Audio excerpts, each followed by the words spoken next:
Biscuit খেয়ে জল খাবে। হ্যাঁ, খেয়ে নাও।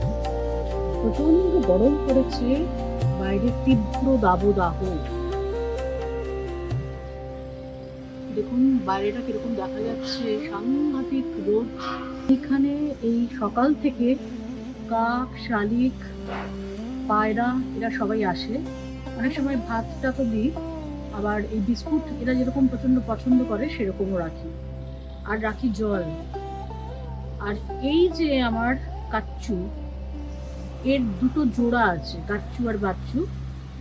সেটা তো প্রথমে দেখলেন। এই কাচ্চু কোনো শব্দ করে, দেখুন বিস্কুটটা জলে ভিজিয়ে খাচ্ছে। আর আমার ওই দিকের যে দক্ষিণের যে বারান্দা আছে, যেখানে আমার গাছগাছালি সব থাকে, সেখানেও চড়ুই পাখি আসে এবং সেখানেও আমি মাটির ভাঁড়ে জল এবং খাবার আমি দিয়ে রাখি, ওরা এসে খায়।